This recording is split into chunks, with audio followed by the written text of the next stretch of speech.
Well, it is one thing lawmakers actually agreed on this session, protecting young athletes from concussions. Now, on Friday, Governor Dayton signed a new law requiring coaches to remove an athlete who shows signs of concussion and keep them benched until a doctor gives them the all clear. Now, earlier tonight, I talked with the man who led the effort to pass this law. Brent Millikin is with a line of sports and orthopedic specialists. He's also the president of the Minnesota Athletic Trainers Association. Brent, thanks for coming in. It seems like a no-brainer, no pun intended, but you know, a kid gets a concussion, you take him out of the game, but that's not always what is happening. So how will this law change that?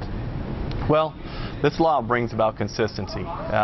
Consistency in education, actually. You know, when we first brought this bill about, we talked to the Minnesota State High School League, and they actually have a process in place that is very good about managing concussions.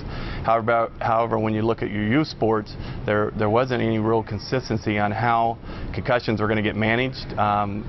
This bill brings also education in terms of educating parents, officials, coaches, and even the athletes themselves on what a concussion is, and essentially it's a mild traumatic brain injury. Well, with that in mind, I mean, what does a concussion look like? What should parents and coaches actually be looking for? I guess the signs and the symptoms?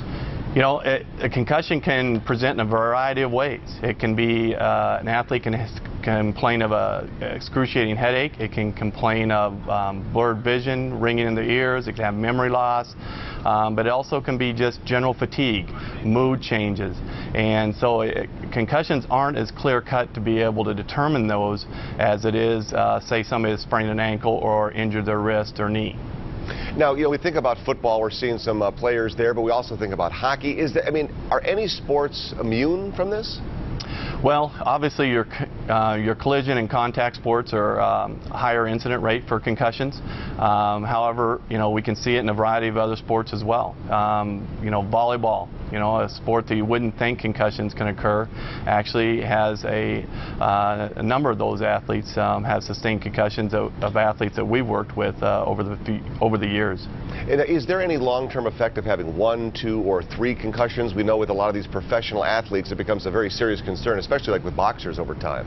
Well, that is an excellent question, and that is a concern of ours. What we have learned over the last 10 years in terms of the long-term effects of concussions is cumulative. And obviously, when a person has sustained a concussion, we need to make sure it has the appropriate rest. And that's not just rest from physical activity, but also mental activity, so they can fully recover before they return back to activities. And you don't necessarily need to have an external injury, a bruise, a bump, or a cut to make sure that there's actually been a concussion? No, you do not. The brain is protected by the skull, and it's similar like an egg yolk in an eggshell, that it can move around. And obviously, so when somebody sustains a concussion, they might not even had a direct blow to their head. It might have just been the violent movement of their head to allow their brain to move inside the skull.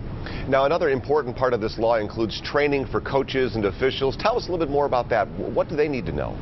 Well, we don't expect our officials and coaches to become healthcare providers. That was one of the concerns that we went through the legislative process, that we were expecting them to become healthcare providers. This law does not expect them to do that. But what it does do, it helps educate them to understand the signs and symptoms of a concussion, and if they suspect it, it gives them an avenue to remove them from participation until they have been cleared of not having a concussion or been further evaluated if a concussion has truly been sustained. All right. Well, Brent Millikin, thanks for joining us, and again, great work protecting those young student athletes.